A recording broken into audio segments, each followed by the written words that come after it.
ತುಮಕೂರಿನಲ್ಲಿ ಒತ್ತುವರಿದಾರರಿಗೆ ಮತ್ತೆ big shock ತಟ್ಟಿದೆ.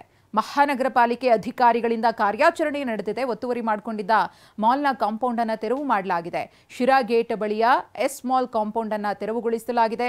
ರಸ್ತೆಯನ್ನೇ ಒತ್ತುವರಿ ಮಾಡಿ ಕಾಂಪೌಂಡ್ ಅನ್ನು ನಿರ್ಮಾಣ ಮಾಡಿದ್ರು. ಇನ್ನು ಎಸ್ ಮಾಲ್ನ ಮಾಲೀಕ ತೆರವಿಗೆ ಹಲವು ಬಾರಿ ಸೂಚನೆ ಕೊಟ್ಟರೂ ಕೂಡ ಯಾವುದೇ ರೀತಿಯ ಕ್ರಮವನ್ನು ತೆಗೆದುಕೊಂಡಿರಲಿಲ್ಲ, ನಿರ್ಲಕ್ಷ್ಯವನ್ನು ವಹಿಸಿದ್ರು. ಹಲವು ಬಾರಿ ಮಹಾನಗರ ಪಾಲಿಕೆಯ ಅಧಿಕಾರಿ ಸೂಚಿಸಿದ್ರು. ಈ ಸಂಬಂಧ ಹಲವು ವರ್ಷಗಳಿಂದ ಮಹಾನಗರ ಪಾಲಿಕೆ ಜೊತೆ ಕಾನೂನು ಹೋರಾಟ ನಡೀತಾ ಇತ್ತು. ಇದೀಗ ಅದೆಲ್ಲವೂ ಕೂಡ ಮೀರಿ ಹೋಗಿದೆ. ಹಾಗಾಗಿ ಜೆಸಿಬಿಯನ್ನು ತಂದು ಅತಿಕ್ರಮ ಮಾಡಿಕೊಂಡಿದ್ದಂತಹ ಜಾಗದ ಆ ಕಾಂಪೌಂಡ್ ಅನ್ನು ತೆರವುಗೊಳಿಸಿದ್ದಾರೆ.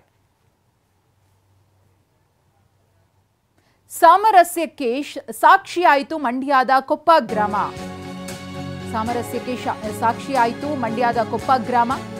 ಗಣೇಶ ವಿಸರ್ಜನೆಯ ವೇಳೆ ಭಾಗಿಯಾದ ಮುಸ್ಲಿಂ ಯುವಕರು. ಹಿಂದೂ ಯುವಕನಿಗೆ ಟೋಪಿ ಹಾಕಿದ ಮುಸ್ಲಿಂ ಯುವಕ. ಮುಸ್ಲಿಮರಿಗೆ ಕೇಸರಿ ಶಾಲನ್ನ ಹಾಕಿದ್ದಾರೆ ಹಿಂದೂ ಯುವಕ. ಗಮನಿಸ್ತಾ ಇದ್ದೀರಿ. ಭಾವೈಕ್ಯತೆ, ಸಾಮರಸ್ಯ ಅನ್ನೋದು ಇರಬೇಕು. ಎಲ್ಲರೂ ಕೂಡ ಒಂದಾಗಿ ಬಾಳಬೇಕು. ನಾವೆಲ್ಲರೂ ಒಂದೇ ಅನ್ನೋ ಭಾವನೆ ಇರಬೇಕು.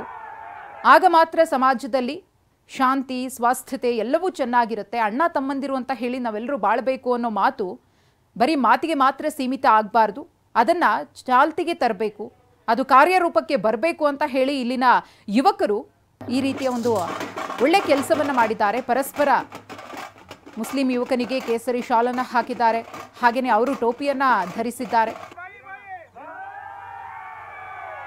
ಸಹಬಾಳ್ವೆಯ ಸಂಕೇತ ಅನ್ನೋದನ್ನು ಇಲ್ಲಿ ಈ ಯುವಕರು ಸೂಚಿಸ್ತಾ ಇದ್ದಾರೆ. ಒಂದಷ್ಟು ಮಂದಿ ಈ ತಂದಿಡುವಂತಹ ಕೆಲಸವನ್ನ ಮಾಡ್ತಾರಲ್ಲ, ಪ್ರಚೋದನಾತ್ಮಕ ಭಾಷಣಗಳನ್ನು ಮಾಡೋ ಮೂಲಕ ಯಾವುದೇ ಕೋಮಿನವರಾಗಬಹುದು, ಅಂಥವರು ಈ ದೃಶ್ಯವನ್ನ ನೋಡಿ ಈ ಯುವಕರಿಂದ ಕಲಿಯಬೇಕಾದದ್ದು ಬಹಳ ಇದೆ.